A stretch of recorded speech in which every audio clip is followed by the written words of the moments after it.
There is a time before the sun rises when the world is still and heavy with silence. The birds have not yet begun their song, the trees hold their breath, and even the wind seems unsure of its direction. It is in that moment when the world still sleeps and the sky offers no promise of light that we are called to walk. That is what it means to walk with God before God wakes up.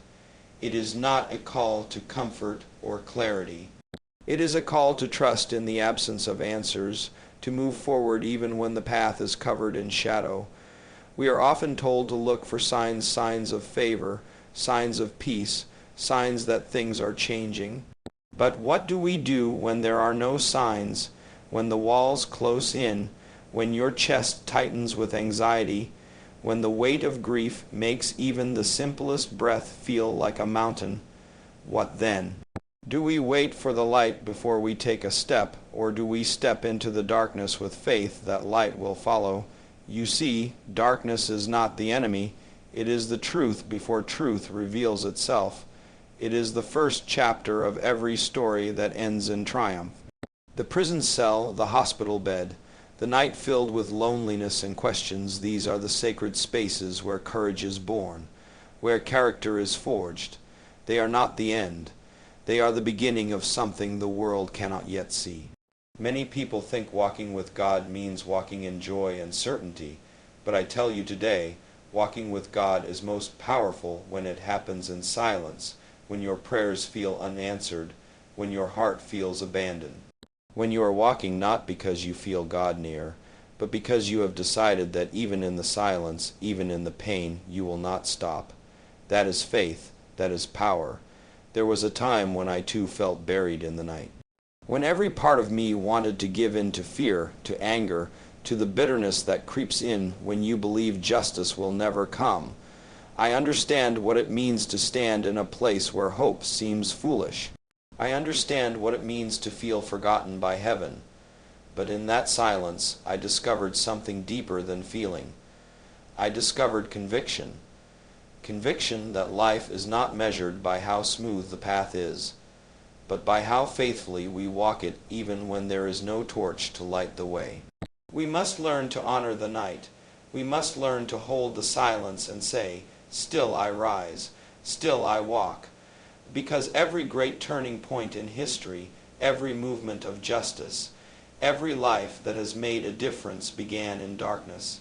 Not because they were surrounded by light, but because someone decided to become the light. You may feel like you are walking alone. You may carry wounds so deep no one sees them. But I say to you, keep walking. Keep walking not because the pain is gone, but because you believe in something greater than pain. Keep walking not because the fear has vanished, but because fear cannot lead the way. Keep walking not because God has spoken, but because you know in your spirit that God has not forgotten. It is easy to praise when the sun shines. It is easy to speak of purpose when all is well.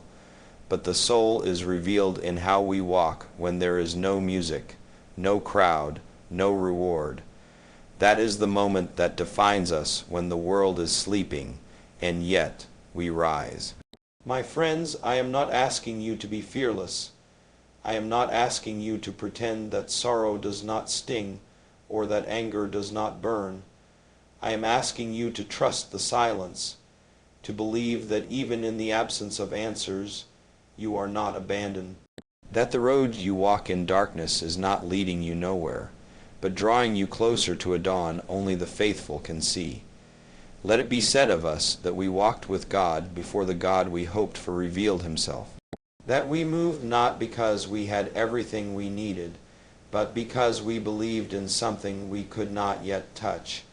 Let it be said that when the world was quiet and the heavens gave no sign, we chose still to walk. Still we walk. There is a prison far more confining than walls of stone and steel. It is the prison of the mind, the weight of memory, the chains of the soul. You may walk free in the world and still be bound tighter than any cell could ever hold you. This is the quiet truth of suffering. It does not always shout. Sometimes it sits silently behind a smile, quietly corroding a person's spirit, and that is why we must speak of it. That is why we must name it. Because no man or woman can truly walk with God while dragging the invisible shackles of bitterness, fear, or self-condemnation behind them. There is a danger in pretending that everything is well when it is not. There is a danger in pushing down our pain so deeply that even we forget where we buried it. But buried pain does not disappear. It becomes anger, it becomes despair, it becomes the voice that whispers in the night, "You are not enough."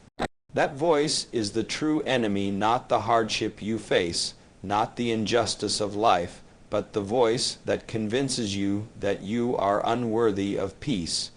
You must understand something that took me years to learn. The heaviest chains are the ones we forge for ourselves. The ones built of guilt over what we could not change. The ones shaped by shame over the things we wish we had never done. The ones crafted out of anger toward those who wounded us and walked away. And yet we hold on.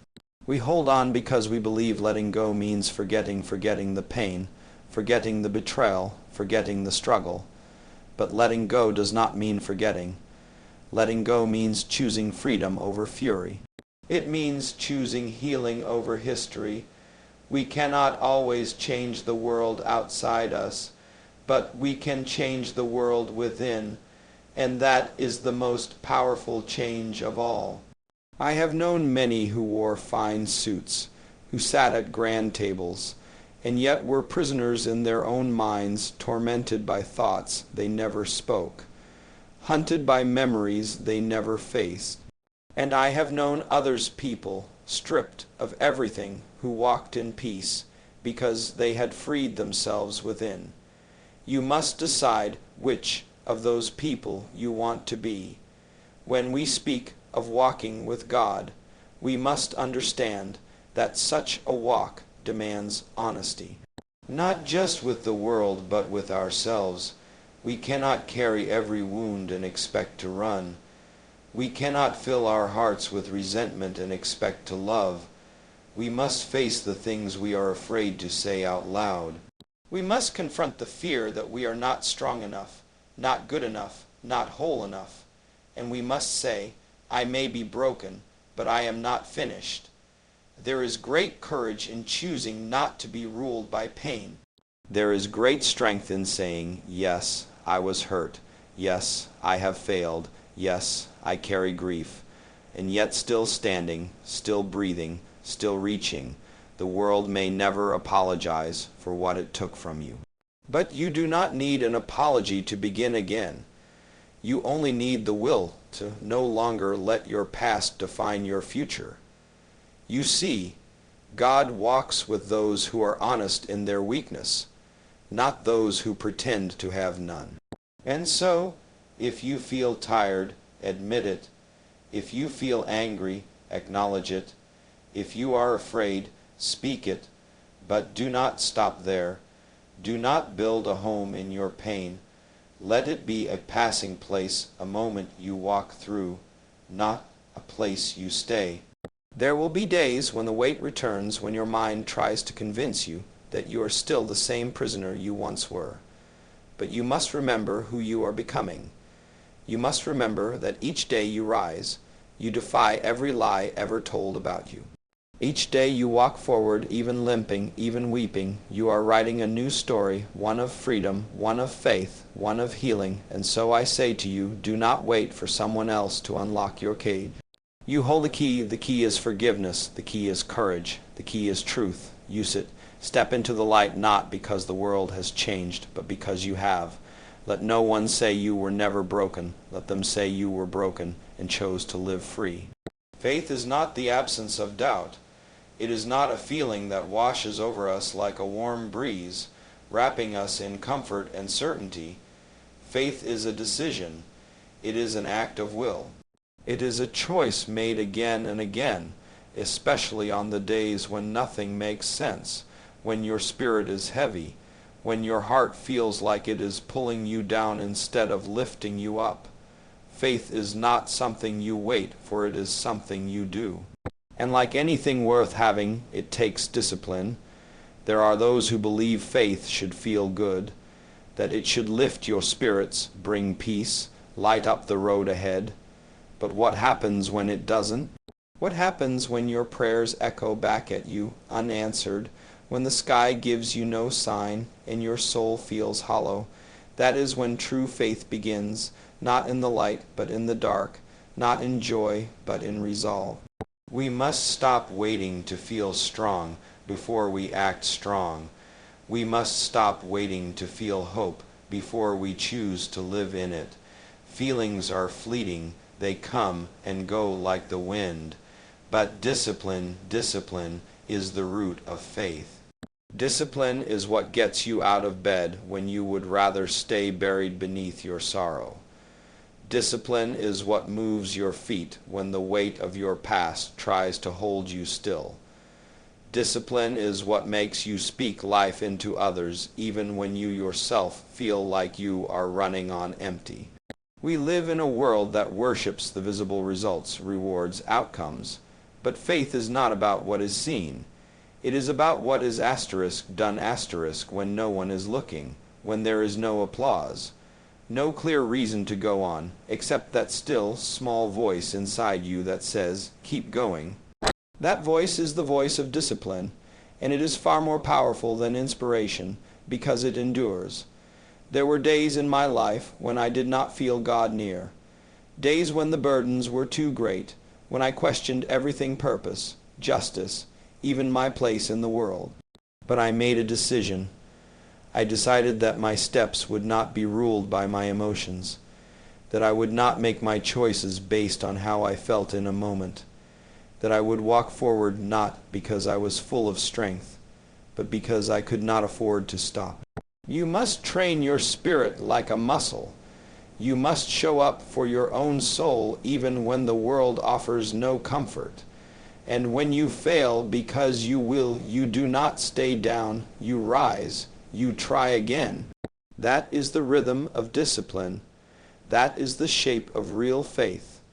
So often we say we are waiting for a sign, waiting for peace, waiting for motivation. But my friends, some of the most powerful moments of growth come not when we feel ready, but when we step out before we are. When we pray not because we feel spiritual, but because we refuse to let the silence harden us. When we forgive not because we are over the pain, but because we choose not to let it poison the future. That is what it means to walk with God before the God wakes up. It is to walk without the feeling of God and still believe. It is to work without recognition and still persevere. It is to show kindness without reward. To give without return. That kind of faith will not always lift your spirits, but it will strengthen your soul.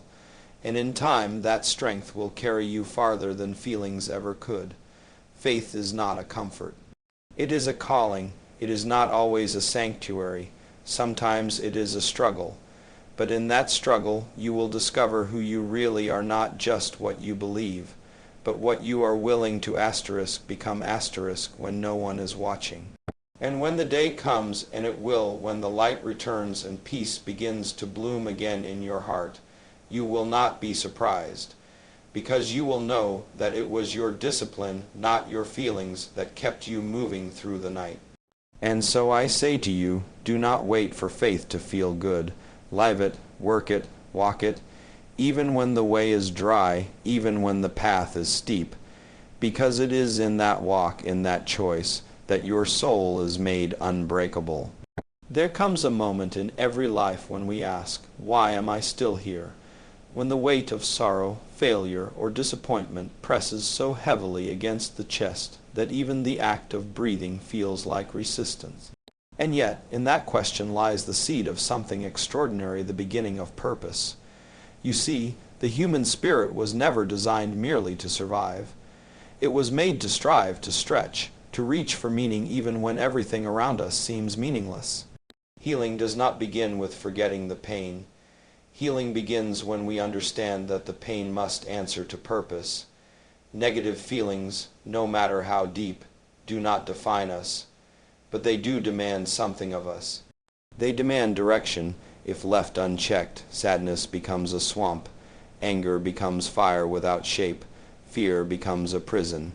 But if we can take these same emotions and attach them to something larger than ourselves, to a cause, to a mission, to a vision of what can be, then what once tried to break us becomes fuel for something greater. There is no greater strength than a wounded soul that has decided to build instead of break, to serve instead of sink. I have seen with my own eyes how a man broken by years of injustice can rise and speak peace to those who wronged him, not because the pain disappeared, but because he chose to give that pain a job. Purpose transforms suffering into power, not power over others, but power over yourself, and that is the truest kind of strength there is. People often think that purpose is something we find once we are healed, once we are whole, but the truth is, we find purpose in the brokenness itself, in the quiet commitment to live for something beyond our own sorrow. Maybe you are here to raise children who will know how to love better than you were loved. Maybe you are here to speak truth in a world that rewards silence. Maybe your very pain is the path to someone else's hope. We do not always know the full story of our lives while we are living them, but we must walk forward as though what we do matters, because it does. And when we walk with purpose, something extraordinary happens. We begin to take back what despair tried to steal. Every time you give kindness when anger seems easier, you reclaim your soul. Every time you fight for justice instead of revenge, you strengthen your spirit. Every time you choose compassion over cynicism, you plant a seed that will grow beyond your lifetime. That is how healing truly begins. Not in waiting for the wound to vanish, but in allowing the wound to work. Some of you are carrying heavy hearts tonight. You have been through trials no one else sees. You feel alone in your struggle. But I say to you, you are not alone, and you are not done. The fact that you are still here means that something remains for you to do.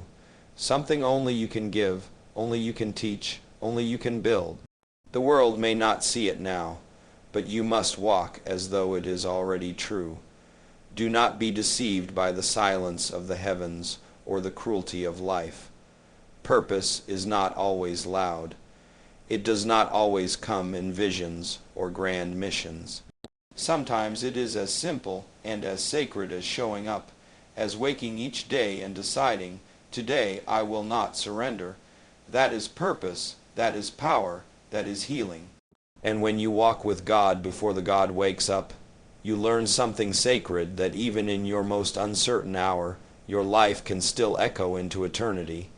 Not because it was easy, not because it was perfect, but because you kept walking, because you gave your pain a job to do, because you chose to become more than what tried to destroy you. If you feel lost, find someone who needs help and serve them. If you feel broken, tell your story and let it lift another. If you feel weak, speak truth anyway, because courage is not about strength, it is about direction. When we live with purpose, even our scars begin to shine. So I say to you, don't just seek healing. Seek purpose and let the healing follow.